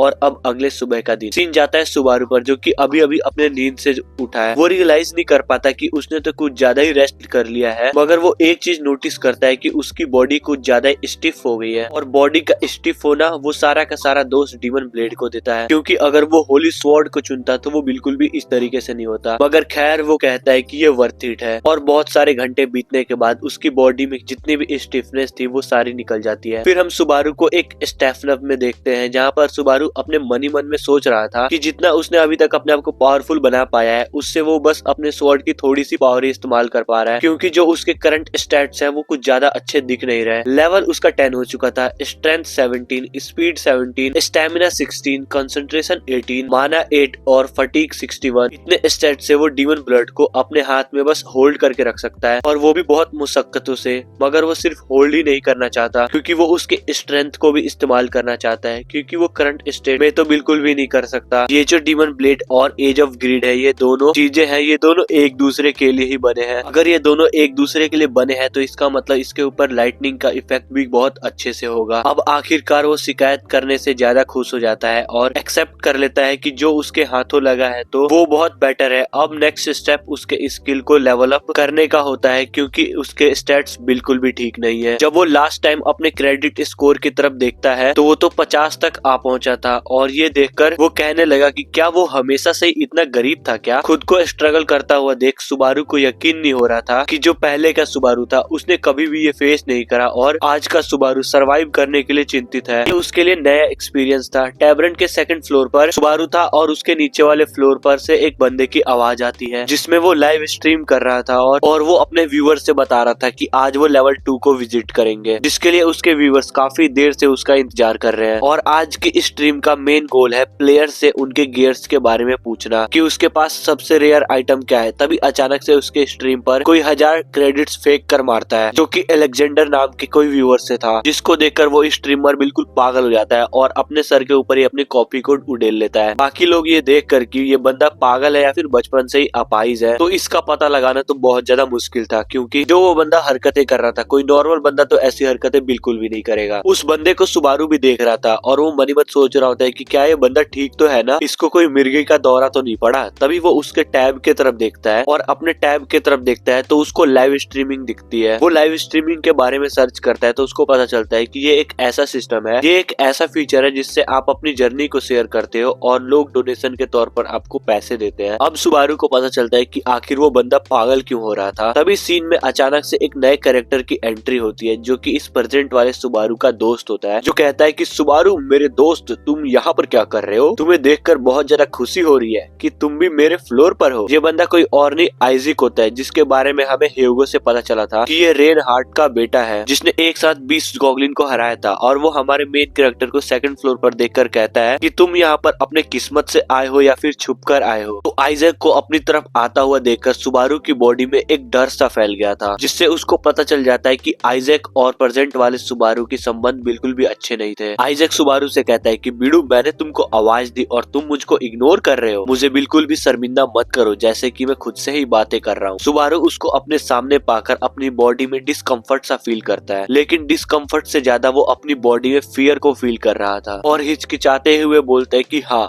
मैं इस फ्लोर पर खुद ही आया हूँ। आइजैक के लिए ये बिल्कुल भी सरप्राइज से कम नहीं था, क्योंकि सुबारू के तरह नोबडी आखिर ट्रेनिंग ग्राउंड के टेस्ट को कैसे पार कर सकता है, क्योंकि जिस तरीके का सुबारू का हालत है वो बिल्कुल श्योर था कि गॉगलिन सुबारू को बिल्कुल कच्चा चबा जाएंगे। अब उसके फेशियल एक्सप्रेशन को देखकर और आइजैक के साथ बात करके पास्ट के सुबारू को प्रेजेंट के सुबारू के मेमोरी से सब कुछ याद आ जाता है कि आइजैक उसका दोस्त बिल्कुल भी नहीं है और आइजैक सुबारू को हमेशा मारता रहता है। और उन सभी मेमोरी में से एक मेमोरी हमें सुबारू दिखाता है, जहाँ पर उसको बहुत ज्यादा आइजैक से पिटना होता है। जब सुबारू पूछता है कि उसको क्यों पिटना है, तो आइजैक बताता है कि एक कचरे को बिल्कुल भी हक नहीं है पूछने का कि आखिर उसे क्यों मार पड़ रही है। सबसे पहले तो आइजैक को सुबारू के नाम से नफरत होती है, और जितना उससे कहा जा रहा है वो काम भी नहीं कर पा रहा, तो आइजैक को सुबारू पर बहुत ज्यादा गुस्सा आने लगता है। वो उसको अनाथ और बेवकूफ बुलाता है, लेकिन हमारा सुबारू रोता हुआ आइजैक से बोलता है कि जितना उसको बोला गया था वो काम तो वो कर चुका है, लेकिन जो क्रेडिट पॉइंट्स आइजैक ने प्रॉमिस किए थे कि वो सुबारू को देगा, लेकिन वो डील के हिसाब से तो बिल्कुल भी नहीं दे रहा। सुबारू के रिटालियन एलियन को देखकर आइजैक उसके पेट में एक जोर की लात देकर मारता है और सुबारू से कहता है कि तुम अपनी औकात में रहो, तुम्हारी आवाज कुछ ज्यादा ही ऊंची हो रही है, और गुस्से में कहता है कि तुम इस जगह से कभी भी बाहर नहीं निकल पाओगे। और अगर वो बिना परमिशन के बाहर निकल लेता है तो उसे अच्छे से रियलाइज करना होगा कि आगे उसके साथ क्या होगा। अच्छा, तो अब पास्ट का सुबारू प्रेजेंट के सुबारू को अपनी मेमोरीज में इस तरीके से पिटता हुआ देखकर कहता है कि इस बॉडी का ओनर तो कुछ ज्यादा ही पैथेटिक था, जो कि इस जैसे बंदे को खुद को ऑर्डर करने के लिए दे रहा था। फिर आइजैक अपनी तारीफें करना शुरू कर देता है और उसको गिल्ड में आने का प्रपोजल के बारे में बताता है कि कैसे उसने अपने फादर का रिकॉर्ड तोड़ा, 20 गॉगलिन मारा और कैसे उसे गिल्ड को ज्वाइन करने का प्रपोजल ह्यूगो ने दिया और उसको एक स्किल मिली जो कि बी रैंक की है और उस टेस्ट ग्राउंड में सबसे ज्यादा हाईएस्ट स्किल इसी को मिली है। अब इतना ज्यादा बातें करने की वजह से उसका गला अब सूख रहा था, तो सुबारू उससे बोलता है कि हाँ, तुम्हें अब और ज्यादा बातें नहीं करना चाहिए, और वैसे भी उसके साथ मिलकर काफी अच्छा लगा और अब वो जा रहा है। तो आइजैक सुबारू से कहता है कि वैसे भी तुम अब उठ रहे हो तो जाओ मेरे लिए एक कॉफी बाय करो। और जहाँ तक बात रही कॉफी के साथ स्नैक्स की, तो वो कुछ भी उसको उठाकर दे सकता है। सुबारू कुछ समझा नहीं और आइजैक उसको देखकर हंसते हुए बोलता है कि तुम हमेशा की तरह बहरे और बेवकूफ ही रहोगे। अब आइजैक उसको अपने रियल इंटेंशन दिखाने लगता है और कहता है कि सुबारू के आंखों में ऐसा लग रहा है वो डर सा खत्म हो गया हो। वो पूछता है कहीं वो मर के वापस तो जिंदा नहीं हुआ या फिर किसी सोल ने उसकी बॉडी पे कब्जा कर लिया हो। क्यों? सुबारू के आंखों में वो डर सा नहीं देख पा रहा। ये क्यों? शायद उसने काफी लंबे समय से सुबारू को मजा नहीं चखाया, इसलिए हो सकता है। सुबारू आइजैक की धमकी से बिल्कुल भी डरता और उससे कहने लगा कि मेरे पास क्रेडिट्स कॉफी पर पैसे बात करने के लिए बिल्कुल भी नहीं है, तो उसको जो भी चाहिए तो वो जाकर खुद ही बाय कर ले। मगर आइजैक की बस नहीं होती और वो सुबारू से कहता है बैठ जाओ, लेकिन हमारा हीरो उसकी बात कहाँ मानने वाला था और मन ही मन सोचता है कि छोटा बच्चा है और उसे दूसरा रिवेंज तो बिल्कुल भी नहीं लेना, तो इसलिए वो जा रहा है। वेल, अगर वो उसके रिवेंज के बीच में कांटा बनेगा तब वो उसको जरूर सबक सिखाएगा, लेकिन अभी के लिए बिल्कुल भी नहीं। जाते हुए सुबारू का हाथ पकड़ लेता है, वो भी काफी कसकर, और वो उससे बोला ओए, क्या तुम्हें समझ में नहीं आ रहा कि मैंने तुमसे बोला बैठ जाओ? क्या तुम्हें वाकई में जानना है कि एक भागते हुए अनाथ के साथ क्या होता है? तो आराम से बोल रहा हूँ, बैठ जाओ। तो सुबारू उससे बोलता है मैं 3 तक गिनती गिनूंगा, अगर मेरा हाथ तुमने नहीं छोड़ा तो मैं तुम्हारा हाथ ही उखाड़ दूंगा। जो कि सुनकर आइजैक बहुत ज्यादा गुस्सा हुआ और सुबारू से कहने लगा कि कुछ दिन के लिए मैंने तुम्हें अकेला क्या छोड़ दिया? तुम्हारे तो काफी बड़े बड़े पंख निकल आए, क्योंकि तुम मुझे ही बोल रहे हो कि मैं तुम्हारा हाथ ही उखाड़ दूंगा। आइजैक को इतने ज्यादा गुस्से में देखकर सुबारू इन सभी लोगों के सामने किसी भी तरीके का पंगा लेना नहीं चाहता, क्योंकि यहाँ पर सुबारू अगर कोई गलत कदम उठाता है तो तुमने वो टिट फॉर टैट की कहानी तो सुनी ही होगी। मगर सुबारू के कुछ करने से पहले आइजैक जोर जोर से हंसने लगा, क्योंकि जैसे सुबारू फेस बना रहा है जिससे आइजैक को ये समझ आ गया कि वो काफी ज्यादा डर रहा है, और जो कि उसके बिल्कुल भी इंटेंशन तो नहीं थे, बस वो उसको पुराने दिनों की याद दिला रहा था, और ये भी कि वो बहुत ज्यादा वीक है और वो हमेशा ही रहेगा। और ये बोलता हुआ उसके हाथ को भी छोड़ देता है और साथ में मन ही मन खुद ही एज्यूम करने लगता है कि ट्यूटोरियल ग्राउंड पर सुबारू अपनी जान की बाजी लगाकर यहाँ तक आया है। मतलब कि सिंपल वर्ड में वो सुबारू को एक मक्खी समझता है जिसको वो चाहे अपनी मर्जी से मार सकता है। मगर वो साथ में सुबारू को वार्निंग भी देता है कि वो ट्यूटोरियल ग्राउंड को पार करने के बाद कुछ ज्यादा ही अखड़ दिखा रहा है और ये एटीट्यूड उसके लिए बाद में जाके मौत का कारण बनेगा। और एक गुस्से में क्रीपी सा फेस बनाकर बोलता है कि क्या सच में सुबारू उसके साथ लड़ना चाहता है, क्योंकि शायद सुबारू ये भूल चुका है कि वो सुबारू को ऐसे गायब कर देगा जैसे कि सुबारू कभी एग्जिस्ट ही नहीं करता था, जो कि वो यहाँ पर अपने डैड की पावर को फ्लेक्स कर रहा था, क्योंकि आइजैक जो चाहे वो कर सकता है और उसका जो बाप है वो पैसों की मदद से सिचुएशन को आउट ऑफ कंट्रोल होने नहीं देगा। जाते हुए आइजैक सुबारू को अपना दोस्त बोलते हुए जाता है कि बाद में मिलेंगे मेरे दोस्त, जो कि दोस्त सुनकर सुबारू मन मन सोचता है कि दोस्त तुम्हारे मुंह से सुनकर ऐसा लगता है जैसे कि कोई बोल रहा है हाथी के पंख होते हैं और वो उड़ रहा है। और इसके बाद एकदम सीन चेंज हुआ और सुबारू हमें प्लेयर्स के लेवल अप होने का सीन समझा रहा होता है, जिसमें वो 2 पैटर्न बताता है, जिसमें सबसे पहले वो टावर का पैटर्न बताता है जो कि बहुत ज्यादा सिक्योर है। इसमें बंदा पैसे लगा के मॉन्स्टर्स के साथ लड़ता है और खुद को पावर अप करता है, लेकिन अगर इसमें वो बंदा मारा भी जाता है तो इसमें दोबारा से वो रिस्पॉन हो सकता है, मगर जो उसकी लूट वगैरह होगी बस वही उससे ले ली जाएगी, उसी जगह पर रहेगी। और दूसरा तरीका टावर के बाहर डंजन का सीन बताता है, जहाँ पर तुम्हें अपनी जान जोखिम में डालकर खतरनाक मॉन्स्टर्स के साथ लड़ना होगा, और अगर तुम उस बैटल में मारे जाते हो तो तुम्हारा नामो निशान मिट जाएगा, मतलब कि तुम रियल लाइफ में वाकई में मर जाओगे। और दूसरे रास्ते को बहुत कम लोग चुनते हैं, जबकि हमने नोटिस किया कि एक डंजन में जो कि पूरे ऑर्क से भरा हुआ था, तो सुबारू उसमें बैठकर हमें ये ये सब कुछ बता रहा था। अब सुबारू की बॉडी वीक है तो वो एक सेफेस्ट रास्ता क्यों नहीं चुनता। यही लॉजिक सुबारू हमें समझाता है कि तुम जितना सेफ चलोगे उतना स्लो तुम लेवल अप करोगे। आसान अल्फाजों में बोलूं तो जितना मुश्किल वो रास्ता चुनेगा उतने जल्दी जल्दी वो लेवल अप करेगा। इसलिए सुबारू को हम यहाँ पर इस डंजन के अंदर देख रहे हैं। बाद में सुबारू अपने पॉकेट से प्लेयर टैब निकाल लेता है। वो लॉग इन करके देखता है कि एक और बंदा लाइव स्ट्रीम में नारुकामी सुबीरू नाम से एक बंदा लाइव स्ट्रीम कर रहा था। वो पूरी तरीके से सुबारू का नाम कॉपी तो नहीं करता लेकिन वो सुबीरू लिख देता है। और अगर उसके व्यूअरशिप की बात की जाए तो उसको 80,000 लोग देख रहे थे। और वो बंदा जिस तरीके का उसने नाम रखा हुआ है उसका बिल्कुल उल्टा ही कर रहा था। मतलब नाम उसने सुबारू का रखा है तो उसको डंजन में जाकर फाइट करना चाहिए और उसे स्ट्रांग होना चाहिए ना, लेकिन बस वो डंजन का दिखावा करता है और बिल्कुल जोकर की तरह एक्टिंग करता है। बस उसने अपना नाम सुबारू की तरह नाम रखा है, व्यूअर्स को अट्रैक्ट करा है ताकि लोग उसको गिफ्ट देते रहे। और वो बस एक नहीं था, जो कि सुबारू को समझ आ जाता है कि इस तरीके के बहुत सारे लोग हैं जो कि उसका नाम यूज करके अपनी व्यूअरशिप बढ़ा रहे हैं। और जो वो फेक सुबारू तरीका आजमा रहा था उससे वो बहुत ज्यादा तगड़ा पैसे कमा रहा था, क्योंकि उसको एक डोनेशन में 20,000 पॉइंट्स मिले, जिसको देखकर सुबारू को अपनी आंखों पर विश्वास नहीं होता कि कितने ज्यादा क्रेडिट्स पॉइंट वो अचीव कर रहा है। कुछ ही सेकंड में लोग कुछ 5,000 करते हैं, कुछ 10,000 और कुछ 15,000। उसकी पूरी लाइव स्ट्रीम इसी तरीके के डोनेशन से भर गई थी। और वो क्या, बस वो एक हीरो का नाम यूज करके जोकर की तरह एक्ट करके बहुत ज्यादा तगड़ा पैसे कमा रहा है। और जबकि रियल सुबारू फेक सुबारू के साथ अपनी लाइफ स्टाइल को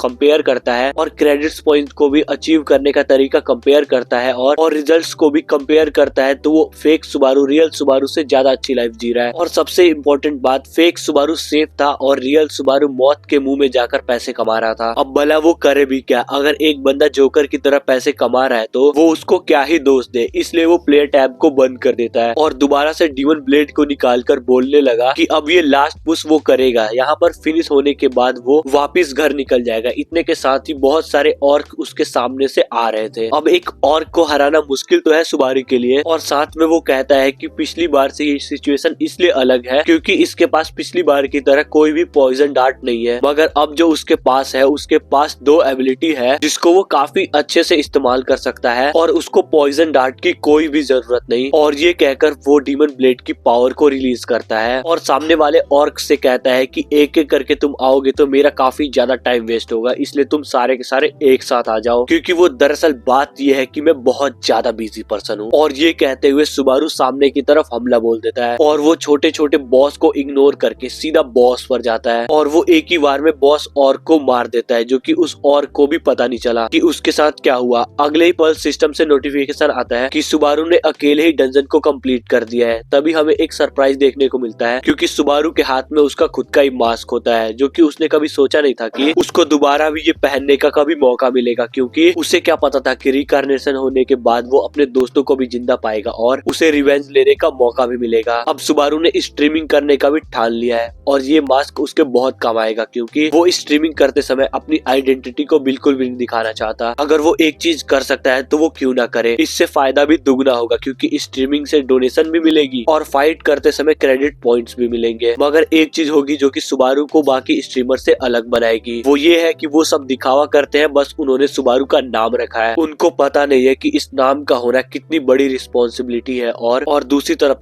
सुबारू जो कि रियल सुबारू है, इसलिए वो बिल्कुल भी मजाक नहीं होगा और दिखावा वो क्या ही कर लेगा, क्योंकि ये एक रियल डील है। और बस सिस्टम पर नोटिफिकेशन आया कि नारुगामी सुबारू ने अपनी पहली लाइव स्ट्रीम को शुरू कर दिया है, जिसके बाद हम अजूरे स्काई एंटरटेनमेंट को देखते हैं, जिसके नाम से शायद आप लोग समझ ही गए होंगे। ये एक बड़ी एंटरटेनमेंट कंपनी है जिसमें हम एक लड़की और एक लड़के को देखते हैं। दोनों का नाम रिवील नहीं किया गया, पता नहीं इस मांगवा का क्या प्रोसेस है। तो वो लड़की अपने प्लेयर टैब में स्ट्रीमिंग देख रही थी। स्ट्रीमिंग में 5 लोगों की एक रेड बॉस से हार जाती है, जिस पर वो बहुत जोर से चिल्लाती है, इतनी जोर से चिल्लाती है कि उसके साइड का दोस्त गिर जाता है। दोस्त है, भाई है, कुछ भी पता नहीं। उस लड़की को इस बात का गुस्सा था कि 5 लोगों का ग्रुप भी मिलकर उस बॉस को नहीं हरा पाए। फिर वो बोलती है उन सभी को स्टूपिड, और वो करे भी क्या है, बस दिल से उसकी भड़ास निकल रही है। उसके गाली देने पर हमें मालूम हुआ कि वो जो दूसरा लड़का था तो वो लाइव स्ट्रीमिंग कर रहा था, और लाइव स्ट्रीमिंग में गाली देने पर पेनल्टी लगती है और वो पेनल्टी मांगने लगता है। और वो लड़की बोलती है कि दे दूंगी, लेकिन बस तुम चुप बैठ जाओ। मगर जब वो लड़का उसके चिल्लाने का रीजन पूछता है तो वो लड़की बताती है कि नारुगामी सुबारू का एक नया रिपअप आ गया है। अब भला रिपअप का मतलब क्या है? इसका मतलब है कॉपी कैट, मतलब कि सस्ता वर्जन। वो लड़की इतनी ज्यादा फ्रस्ट्रेट होती है कि नारुगामी सुबारू को आजकल लोग सीरियस ही नहीं लेते, और पता चला कि वो लड़की नारुगामी सुबारू की बहुत बहुत बहुत बड़ी फैन है, इसलिए वो जब भी एक स्ट्रीमर को देखती है जिसका नाम सुबारू होता है तो उसे ना चाहते हुए भी उस स्ट्रीम को देखना पड़ता है। मतलब कि ये लड़की डाई हार्ड फैन है जो कि कुछ भी देख लेगी। और अगर आजकल हम बात करें लाइव स्ट्रीम की रेपुटेशन की तो सब लोग सुबारू की नकल ही करते हैं और एंड में वो सारे जोकर ही निकलते हैं। उसके हिसाब से लाइव स्ट्रीमिंग कुछ ना कुछ दिनों में ही खत्म हो जाएगी क्योंकि लोग बोर हो जाएंगे, क्योंकि एक ही बंदा हर जगह पर छाया होगा मगर उन लोगों को कुछ भी मसालेदार देखने को नहीं मिलेगा। तभी वो लड़का बोलता है कि बुरी बात, तुम्हें इस तरीके से नहीं बोलना चाहिए, तुम्हें अच्छे से पता होना चाहिए कि लाइव स्ट्रीम बंद तो हमारा धंधा बंद, हम इसी से कमाते हैं, तो तुम क्या बोल रही हो। तो वो लड़की बोलती है कि तुम्हारी बात मैं अच्छी तरीके से समझ सकती हूँ मगर स्ट्रीमिंग के भी कुछ फंडामेंटल्स होते हैं। अगर इसी तरीके के जोकर लाइव स्ट्रीमिंग में फैले रहेंगे तो जो रियल डिजर्विंग बंदे होंगे तो उन तक वो लोग पहुंचेंगे कैसे। एक टैलेंटलेस बंदा आसमानों को छुएगा और एक टैलेंटेड बंदा खाक में मिल जाएगा तो ये स्ट्रीमिंग वर्ल्ड के लिए एक बहुत बड़ा डिजास्टर होगा। तो अब पता चला कि इस लड़की का नाम यूका है कि अगर उसको इतना ही अपने हीरो की रेपुटेशन की पड़ी है तो यहाँ पर स्ट्रीमिंग क्यों देख रही है। तो यूका बोली कि उसको अब मजा नहीं आ रहा है, ये सब कुछ बोरिंग है। और यूका के हिसाब से अगर वो इतना ही बोल रहा है तो वो यहाँ पर क्यों बैठा हुआ है, वो उससे कुछ ज्यादा अच्छा नहीं है कि वो उस पर सवाल करे। और वो लड़का सीधा बोलता है कि भाई मुझ में टैलेंट नहीं तो मैं क्या करूँ, लेकिन हाँ ये बंदा ऑनेस्ट तो है। अब हमें उस लड़के से पता चलता है कि यूका उस टावर को एक्सप्लोर करना इसलिए ही शुरू कर दिया था क्योंकि उसको सुबारू से मिलना था और उसके जैसा बनना था। मगर खैर जब हीरो ही नहीं रहा तो मोटिवेशन कहाँ से आएगी। तभी यूका अचानक से बोली ये देखो, एक और बंदा अपनी जान जोखिम में डालकर सुबारू का नाम रख के उस तरह का कॉस्प्ले भी करके अकेले मतलब कि सोलो डंजन क्लियर करने के लिए निकल पड़ा और स्ट्रीमिंग भी कर रहा है। फिर हमें यहाँ पर एक बात पता चलती है कि यूका की कंपनी को एक ऐसे बंदे की जरूरत है जिसको वो अपनी कंपनी का रिप्रेजेंटेटिव बनाए। ये कंपनीज करती ही ऐसे है, जब कोई स्ट्रीमर कुछ ज्यादा ही फेमस होता है उनके साथ अपनी डील बनाकर उनको स्काउट करके वो उसकी मदद से अपनी कंपनी की पब्लिसिटी भी करते हैं और साथ में उस बंदे की लाइफ भी बन जाती है। यूका सुबारू को रिक्रूट करने के लिए बोलती है लेकिन वो लड़का बोलता है कि बिल्कुल भी नहीं, ये बंदा बस फ्लोर 2 पर है, हम ऐसा बिल्कुल भी नहीं कर सकते। लेकिन यूका बोलती है जब भी कोई बंदा इस तरीके का नाम रखता है तो वो खुद को बस रोक नहीं पाती, बस उसको जानना है कि ये बंदा बस टैलेंटेड निकले। अभी के लिए जितना देखने को मिल रहा है तो ये टैलेंटेड ही होगा, इसलिए तो वो अकेले गया है। और जो इस बंदे ने चिल्लाकर सुबारू को देखकर जो गाली दी है तो उसको उसकी पेनल्टी खुद ही देनी पड़ेगी और खुद ही, जिस पर वो घुटनों पर आ गया क्योंकि वो कमा ज्यादा नहीं रहा और उड़ा ज्यादा रहा है। जब सीन सुबारू पर आता है तो वो नोटिस करता है कि कोई उसकी लाइव स्ट्रीम को देख रहा है। ये और कोई नहीं यूका होती है। यूका बोली ये फर्स्ट टाइम है क्या? तो सुबारू बोलता है कि हाँ। तो यूका बोलती है कि तुम्हें स्ट्रीमिंग के लिए तुम्हें प्री प्लान एक ऐसे स्पॉट पर जाना चाहिए जहाँ पर ज्यादा व्यूअर अट्रैक्ट हो, ताकि इसके स्ट्रीमिंग के लिए ये चीज बहुत ज्यादा अच्छी होगी। और बोलती है कि क्या उसको कुछ भी नहीं पता और वो बस सीधा जाए जा रहा है बिना किसी प्लान के। जवाब देने से पहले एक 1 आई बैट उस पर हमला कर देता है जिसको वो पकड़ के जमीन पे मारता है और रिस्पॉन्स में यूका से कहने लगा वैसे मुझे कोई प्रॉब्लम नहीं, सोलो ही आया हूँ विदाउट किसी प्लान, तुम बिल्कुल भी फिक्र मत करो, मैं मरने वाला नहीं हूँ और I don't give a shit, मुझे बस अपनी लाइव स्ट्रीम ही करनी है। और तभी हमें एक मिथ के बारे में बताया जाता है, यहाँ से कोई भी बिगनर अगर लाइव स्ट्रीम स्टार्ट करता है तो उसको बहुत कम लोग देखते हैं जो कि उनके लिए डिमोटिवेशन का कारण बन जाता है और फिर वो अपने व्यूअरशिप को कम होते देखकर लाइव स्ट्रीम करना बंद कर देते हैं। फ्लोर 2 के इस डंजन में सिस्टम सुबारू को बताता है कि इसमें तुम सीधा जाओगे तो तुम्हें एग्जिट मिलेगा, अभी वो बाहर जा सकता है। और अगर रिवॉर्ड की बात की जाए तो जितने वो यहाँ पर मॉन्स्टर्स को मारेगा उतना ही रिवॉर्ड एड अप होगा, मतलब वो भागकर भी इस डंजन से निकल सकता है लेकिन उसको कोई रिवॉर्ड नहीं मिलेगा। यूका और उसके जो दोस्त होते हैं वो लाइव स्ट्रीम को देख रहे थे। यूका का नाम लव मनी होता है और उस बंदे का नाम व्हाइट सुबारू से कहता है कि उसके रिफ्लेक्सेस काफी ज्यादा तगड़े हैं और यूका उसको चैट के जरिए यही समझा रही थी कि वो वापस जाकर एक पार्टी बना ले तो वो इस डंजन को एक्सप्लोर कर सकता है जिससे रिवॉर्ड का रिवॉर्ड मिलेगा और उसकी व्यूअरशिप भी हाई होगी। मगर हमारा मेन कैरेक्टर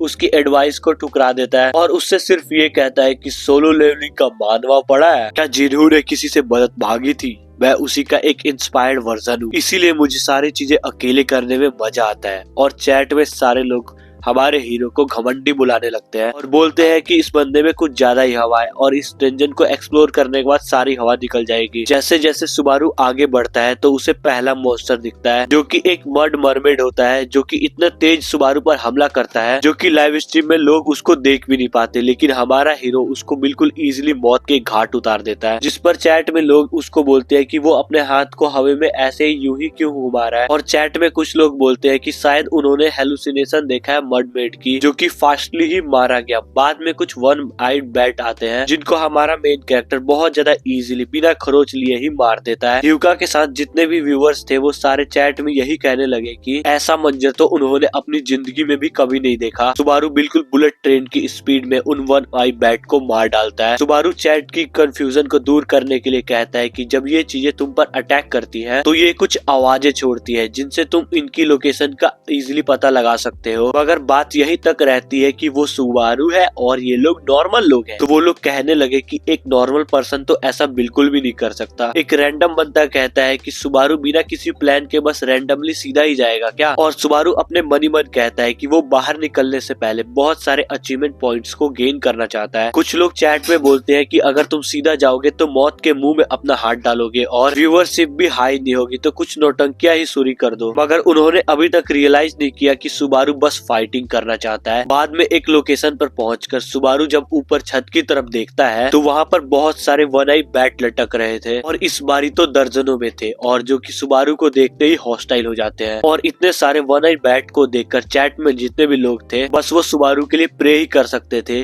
कि वो बस जिंदा निकलकर बाहर आ जाए। कुछ लोग चैट में ये तक कह देते कि चलो भैया तुमसे मिलकर बहुत मजा आया और तुम अब ज्यादा देर जिंदा नहीं रहोगे। तभी उसी वक्त सबसे पहली सुपर चैट आई जो कि एक डेयर था। वो बंदा कहता है कि मैं 100 रुपए दूंगा अगर तुमने इन सारे बैट्स को मार दिया तो। सुबारू की नजर अपने सबसे पहले सुपर चैट पर पड़ती है और जितने भी नीचे लाइव स्ट्रीमिंग थी तो वो सभी लोग अब सुबारू पर हंसने लगे। सुबारू पागल ही होगा अगर वो इस सुपर चैट के डेयर को पूरा करेगा। और कुछ लोग तो जिस बंदे ने सुपर चैट किया था उसको शैतान बुलाने लगे, जो कि एक पर्सन को मौत के मुंह में जाने का कह रहा है। सभी लोग चैट के थ्रू सुबारू से कांटेक्ट करते हैं कि इस डेयर को बिल्कुल भी एक्सेप्ट मत करना। और कुछ लोग तो बिल्कुल इसके अपोजिट थे, वो सुबारू को मरते हुए देखना चाहते थे। और देखे भी क्यों ना, क्योंकि सुबारू की पर्सनैलिटी ही कुछ ज्यादा ही घमंडी है। मगर सुबारू इन सभी की बात सुनने के बाद उस डेयर को एक्सेप्ट कर लेता है। और तुम जो भी हो तैयार रहना अपने जेब को खाली करने के लिए, क्योंकि अगर तुम सोचते हो कि ये चीजें मुझे रोक देंगी तो ऐसा बिल्कुल भी नहीं होगा। तुम्हारा बैंक खत्म हो जाएगा लेकिन मुझे नहीं रोक पाएंगी। जिसके बाद सीन उस बंदे वाइट पर जाता है जो कि एक रैंडम बंदे के स्ट्रीम को देख रहा था। मगर जो उसके फेस एक्सप्रेशन थे उससे हम ये बात पता लगा सकते हैं कि उसको मजा बिल्कुल भी नहीं आ रहा था। और उसको मजा ना आने की वजह वही स्ट्रीमर था, क्योंकि वाइट के हिसाब से वो बंदे लेवल 6 को कंप्लीट कर सकते थे लेकिन उससे पहले उन्हें रिट्रीव कर लिया। वाइट ह्यूगा से कहता है कि माफ करना मैं कुछ ज्यादा ही चिल्ला रहा था, ये बंदे वाकई में कुछ ज्यादा ही पागल है। मगर बात ह्यूगा की हो रही थी और वो बहुत ज्यादा सीरियस थी क्योंकि वो सुबारू के लाइव पर थी और उसके फेशियल एक्सप्रेशन से ये लग रहा था कि वो स्ट्रीम बहुत ज्यादा इंटरेस्टिंग है। और दूसरी तरफ बहुत सारे लोग सुबारू की स्ट्रीम को एंजॉय कर रहे थे। वाइट से रहा नहीं गया और ह्यूगा से पूछता है कि क्या तुम ठीक तो हो ना? तुम्हारे चेहरे से ऐसा लग रहा है जैसे कि तुम एक हॉरर मूवी देख रही हो। मगर वो कुछ लम्हों के लिए बिल्कुल शांत रही और बाद में कहने लगी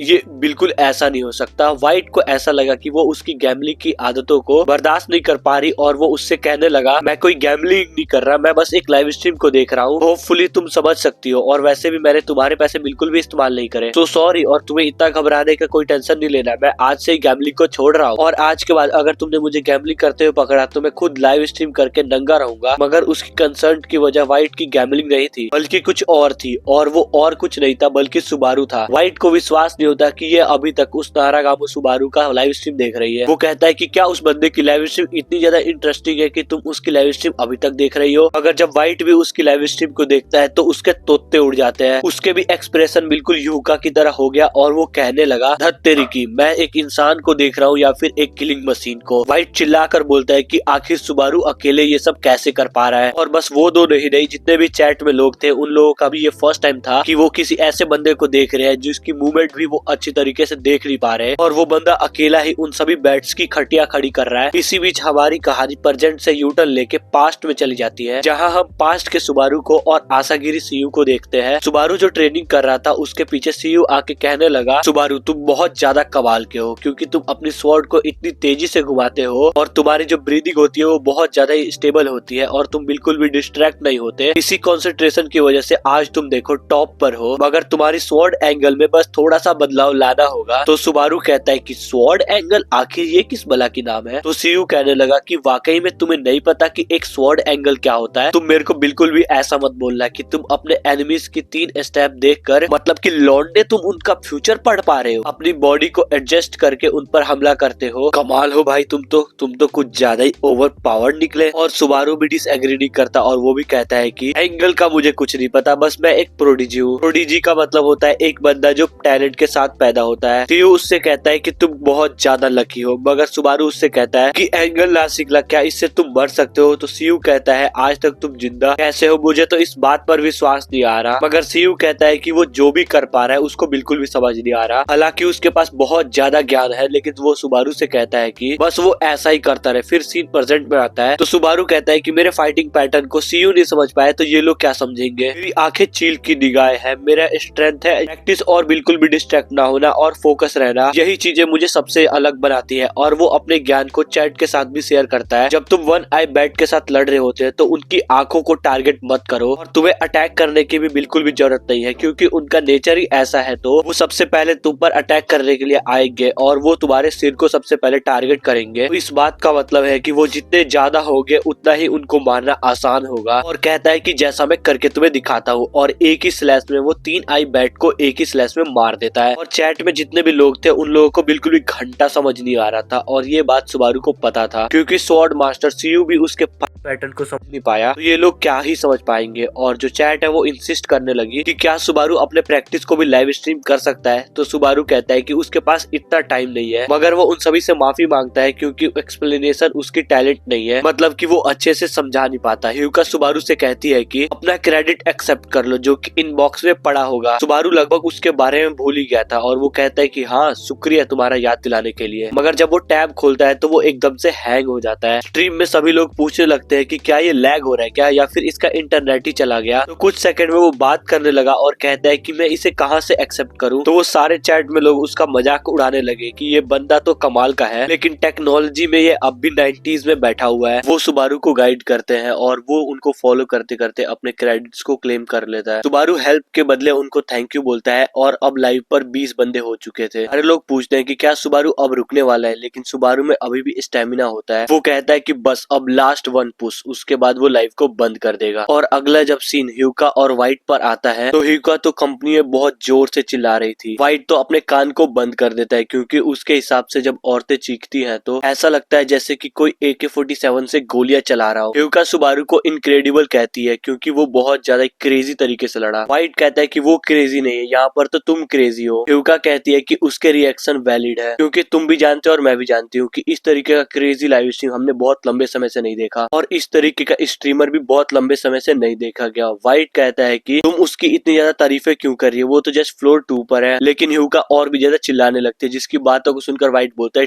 ठीक है मैडम जी, आप बिल्कुल सही बोल रही हो। ह्यूका तो यहाँ तक उसकी फैन बन गई थी कि वो बोलती है कि कहीं ये किसी और यूनिवर्स का तो नहीं है ना, ये हमारे अर्थ का टैलेंटेड प्लेयर है ना। तो उसकी तारीफें करके उसके मन के अंदर बहुत ज्यादा लड्डू फूट रहे थे। और व्हाइट कहता है कि जब भी बात नारुगामी सुबारू की आती है तो ये लड़की हमेशा इसी तरीके की पागल वाली हरकतें करती है। अब वो कुछ ज्यादा ही ओवर हो रही थी और वो होसोई सुबारू जो कि प्रेजेंट का सुबारू है उसके साथ शादी करने के लिए तैयार तक हो गई है। और सबसे बड़ा रीजन, अब वो उसको अपनी कंपनी के लिए जरूर रिक्रूट करेगी, जिसको सुनकर पीछे से व्हाइट बोलता है कि बिल्कुल भी नहीं साली बूढ़ी औरत, तुम एक पीडोफाइल बनोगी, तुम्हें क्या पता उस मास्क के पीछे एक बच्चा हो। और एक बात, वो कभी भी हमारी कंपनी का हिस्सा नहीं बनेगा। उसकी व्यूअरशिप को तो देखो यार, मानता हूँ कि वो बंदा काफी ज्यादा टैलेंटेड है, लेकिन वो उतना भी ज्यादा नहीं है। और नो वे, लेकिन वो विक्टिम कार्ड खेलकर बोलती है कि मेरा जिस्म मेरी मर्जी, मेरी आंखें मेरी मर्जी। इस पर व्हाइट कहता है कि अब तो वो कुछ भी नहीं कह सकता, क्योंकि अगर जिस पर उसने कुछ कहा तो इसके सो कॉल्ड भाई आ जाएंगे जो कि कहीं से भी टपक सकते हैं और मेरी फील्डिंग सेट कर देंगे, क्योंकि वुमेन कार्ड भाई। मगर वो उसके बबल से उसको बाहर निकाल कर बोलता है सबसे पहले तो उसको कंपनी के हेड को मनाना पड़ेगा, जिस पर वो बोलती है कि वो सबसे पहले अपने कहे हुए अल्फाज को वापस ले ले, क्योंकि नारुगामी सुबारू उससे ज्यादा बेहतर है। मगर तुम हो जो कि हर समय गैम्बलिंग ही करते रहते हो। लेकिन उसके बाद वो उसके चैलेंज को एक्सेप्ट कर लेती है और बोलती है कि बस तुम देखते जाओ मैं कैसे डिपार्टमेंट के चीफ को मनाती हूँ। जबकि सीन दोबारा सुबारू पर आता है तो वो डंजन के एंड पर पहुंच चुका था। वो अब अपने सामने एक बड़ा सा दरवाजा पाता है और उसको समझ आ गया कि यही दरवाजा यहाँ से बाहर निकलने का रास्ता है। जो कि वो बड़ा दरवाजा खोलता है तो वो अपने सामने एक बड़े से वॉरियर वुल्फ को देखता है, जिसको देखकर चैट में जितने भी लोग जिन्होंने इस स्टेज को क्लियर किया था तो वो उसको गालियां देना शुरू कर देते हैं, क्योंकि वो वॉरियर वुल्फ के साथ वो एक बहुत बड़ा रोस्टर भी है जो कि तुम्हें बस सूंघ कर बता सकता है कि तुम एक वॉरियर बनने के लायक हो भी या फिर नहीं। मतलब तुम्हें प्लेयर बनने के लिए तुम्हारे अंदर एक वॉरियर स्पिरिट होनी चाहिए, जो कि बहुत सारे लोगों में कम होती है, इसलिए वॉरियर वुल्फ उनका मजाक उड़ाता है कि इनमें तो टेस्टोस्टेरोन लेवल ही कम है। चैट में एक बंदा बोलता है कि इस वुल्फ ने तो उसको हिजड़ा बुला दिया था, ये कहकर कि उसे तो शिलाजीत की जरूरत है ताकि उसमें मर्दानगी नजर आए, इसलिए बचकर ये फाइट करने से ज्यादा तो रोस्ट ही कर देता है। इसकी रोस्टिंग से ही बंदे डिमोटिवेट हो जाते हैं। तभी एक बंदा और सुपर चैट करता है और वो बोलता है कि वो 3000 क्रेडिट पॉइंट देगा अगर वो इस वॉरियर वुल्फ को बैटल में हरा देगा। तो हमारा हीरो बस उन क्रेडिट पॉइंट्स को देकर ही उसको एक्सेप्ट कर लेता है। ब्रो एक्चुअली डोंट केयर कि उसको क्या होगा, बस उसको क्रेडिट पॉइंट ही चाहिए भाई। जब सुबारू उससे लड़ने के लिए पास गया तो वो वुल्फ उसको सूंघ कर ही खड़ा हो जाता है और वो बोलता है कि एक नया कस्टमर आया है, कहाँ गया मेरा माइक, इसको तो बिल्कुल कैरी मिनाटी स्टाइल में रोस्ट करूंगा। वॉरियर वुल्फ के उठते ही सिस्टम सुबारू से कहता है कि अब तुम्हें कुछ ऐसा करना होगा जिससे कि वॉरियर वुल्फ तुमको एक्नॉलेज करे। सुबारू क्या करेगा, लेकिन उससे पहले जब वॉरियर वुल्फ सुबारू को देखता है ये बंदा यहाँ पर अकेला है तो वो सुबारू से पूछता है कि क्या तुम सच में यहाँ पर अकेले आए हो क्या? तो सुबारू रिस्पॉन्स में कहता है कि तुम्हारी आंखें मुझसे बहुत ज्यादा बड़ी है, क्या तुम्हें कोई और नजर आ रहा है? बाद में जब वही वॉरियर वुल्फ सुबारू को सूंघता है तो वो बोलता है कि तुम काफी ज्यादा मजाकिया हो, मगर मैं इस बात को इसलिए ही जाने दे रहा हूँ क्योंकि तुम्हारे अंदर एक ग्रेट वॉरियर की स्पिरिट है। जो कि सुनकर चैट में सारे लोग जलिस होने लगे क्योंकि जहाँ पर वॉरियर वुल्फ सुबारू को प्रिंसेस ट्रीटमेंट दे रहा है कंपेयर टू उन वॉरियर से जिनको इस वुल्फ ने हिजड़ा बुला दिया था। सुबारू इस वुल्फ के सूंघने और ग्रेट वॉरियर स्पिरिट के लॉजिक को बताता है। ये वॉरियर वुल्फ दरअसल तुम्हारी बॉडी की बदबू को नहीं सूंघता कि तुम गंदे हो तो तुम्हें गंदा बुलाएगा या फिर तुम साफ हो तो तुम्हें साफ बुलाएगा, बल्कि वो एक बंदे के एसेंस को सूंघता है कि इस बंदे में कितनी ज्यादा हिम्मत है और ये दिल का कितना कमजोर है या फिर ये एक वॉरियर है। और अब बात आती है सुबारू का। वो वॉरियर वुल्फ सुबारू का क्या करेगा, लेकिन कुछ भी नहीं। वो सुबारू से कहता है कि ऑलरेडी तुम में क्वालिफिकेशन है, वो भी एक ग्रेट वॉरियर की, तो तुम इस टावर के लिए बिल्कुल क्वालिफाई हो, तो तुम्हें मैं जाने दे सकता हूँ। और नेक्स्ट फ्लोर का जाने का ट्रायल इसी तरीके से खत्म हुआ। वॉरियर वुल्फ सुबारू को जाने देता है और लाइव चैट में सारे लोग वॉरियर वुल्फ को गे बुलाते हैं क्योंकि वॉरियर वुल्फ को सुबारू कुछ ज्यादा ही पसंद आ गया। कुछ लोगों को अपनी आंखों और कानों पर बिल्कुल भी यकीन नहीं आ रहा था कि भला वॉरियर वुल्फ इस तरीके से भी कर सकता है। तो सुबारू अपना सिर खुजाता हुआ हमें एक सीक्रेट बताता है कि जब वो अपनी पास्ट लाइफ में यहाँ पर आया था तो वॉरियर वुल्फ ने उसको इस तरीके से आसानी से जाने नहीं दिया था। और अब वो अपने टास्क के बारे में वॉरियर वुल्फ को बताता है कि ये ट्रायल उसका मेन गोल नहीं था, मेन गोल तो वॉरियर वुल्फ ही है जिसके साथ लड़ने के लिए वो यहाँ पर आया है। और वॉरियर वुल्फ भी उसकी बातों को दोहराता है कि है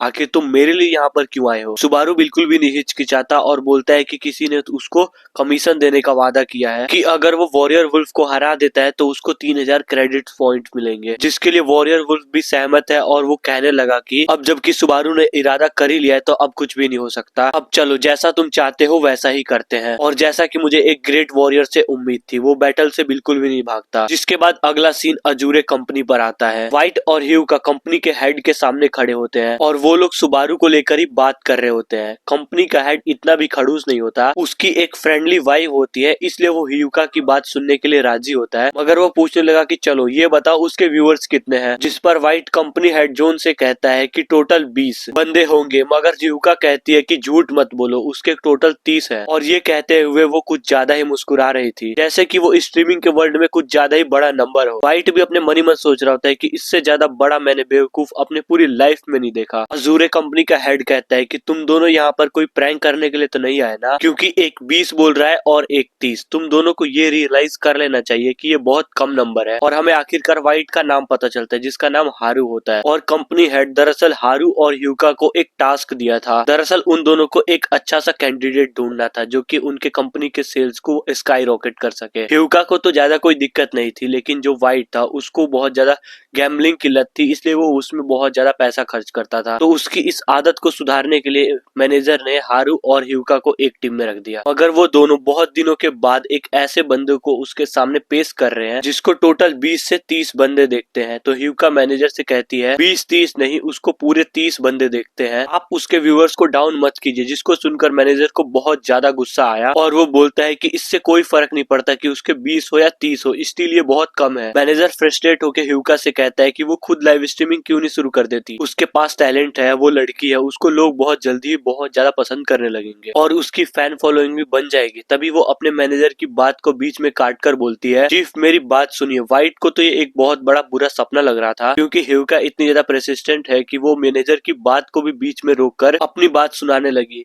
व्हाइट बोलता है कि मैं कभी भी प्यार में नहीं पड़ूंगा वरना वो भी हुका की तरह दोगलापन करेगा। अब चलो उस बात को जानते हैं कि हुका ने अपने मैनेजर तक को रोक दिया। तो हुका बताती है कि अभी मैंने उसकी लाइव स्ट्रीम को चेक किया और उसके व्यूअर 30 से 40 हो गए, जिस पर मैनेजर तो बहुत ज्यादा गुस्सा करने लगता है और उसकी पूरी बॉडी इन्फर्नो बन जाती है। और व्हाइट मैनेजर से बोलता है कि ब्रीथ ब्रीथ डीप ब्रीथिंग, ज्यादा गुस्सा करना अच्छी बात नहीं होती मैनेजर। उसके बाद सीन हमारा शिफ्ट होता है हमारे मेन कैरेक्टर पर। सुबारू वुल्फ के साथ फाइट करने के लिए एकदम रेडी था और वुल्फ भी जब अपने नोकीले पंजे बाहर निकालता है तो उससे हमें पता चल जाता है कि वुल्फ भी सुबारू के साथ लड़ने के लिए बिल्कुल रेडी हो चुका है। और सबसे पहले वो अपने आप को काउंटडाउन करने लगता है ताकि वो फाइट के बीच में ओवर थिंकिंग ना करने लगे, क्योंकि वो वुल्फ वॉरियर को बिल्कुल भी कम आंकने की गलती तो नहीं करेगा। और वो अपने डीमन ब्लेड को बाहर निकालकर उसकी एनर्जी को रिलीज करने लगता है और अपने मन ही मन में अपने आप को तसल्ली देते हुए सोचता है कि माना कि ये मेरी न्यू बॉडी है लेकिन वो उसी तरीके से लड़ेगा जिस तरीके से वो हमेशा लड़ता हुआ आ रहा है। और जैसे ये बातें खत्म होती है तभी वुल्फ वॉरियर सुबारू के ऊपर झपट्टा मारता है जो कि बहुत ज्यादा फास्ट था और जो लोग लाइव देख रहे थे वो तो उसके मूवमेंट को बिल्कुल प्रिडिक्ट ही नहीं कर पाए। लेकिन हमारे सुबारू की बात तो अलग है क्योंकि सुबारू उसके अटैक को रोक देता है। लेकिन जैसे दूसरी बार वो अटैक करने के लिए आता है तो दोनों के टकराव से शॉक वेव निकल रही थी, मगर हमने ये भी नोटिस किया कि सुबारू स्लोली स्लोली पीछे ढकेला जा रहा था, जिससे सुबारू को ये बात तो पता चल गई कि जितना वो एक्सपेक्ट कर रहा था तो वॉरियर वुल्फ उससे भी स्ट्रॉन्ग है। वो यहाँ तक ये कह देता है कि जहाँ तक उसमें स्ट्रेंथ है शायद वो इस वॉरियर वुल्फ को हरा दे, मगर हाउ एवर उसके पास एक दूसरा प्लान भी मौजूद होता है। मगर उससे पहले वॉरियर वुल्फ उससे कहता है कि तुम एक ट्रूली वॉरियर हो, और ये कहकर वो इस बारी दमदार सा अटैक सुबारू पर कर देता है। मगर ये देखते ही सुबारू उस अटैक को डॉज कर लेता है। चाहे सुबारू एक ट्रू वॉरियर हो या फिर ना हो, वुल्फ उसको ये बताता है कि वो उसके सामने कुछ भी नहीं है। और अगेन उस वुल्फ ने सुबारू पर अटैक किया और सुबारू ने काउंटर में उसके अटैक को रोक दिया। इस बार के अटैक को देखकर चैट में भी सारे के सारे ऑडियंस क्रेजी मैसेज करने लगे। वो कहने लगते हैं कि उन लोगों ने कभी भी एक्सपेक्ट नहीं किया था कि वॉरियर वुल्फ इतना ज्यादा स्ट्रॉन्ग निकलेगा। और कुछ लोग ये भी कहने लगते हैं कि उन लोगों को ऐसा लग रहा है जैसे कि वो कोई मूवी देख रहे हो। और वॉरियर वुल्फ के अटैक से धकेलते धकेलते सुबारू अपने आप को कॉर्नर में बिल्कुल पाता है। खुद को कॉर्नर में पाकर सुबारू मन ही मन में हमको एक चीज बताता है, और वो चीज क्या है वो तो हम नेक्स्ट पार्ट में जान पाएंगे। और तुम्हें ये सीरीज काफी ज्यादा पसंद आ रही है मुझे पता है, तो तुम इस चैनल को सब्सक्राइब करो और कमेंट में नेक्स्ट पार्ट लिखना मत भूलना। बाय।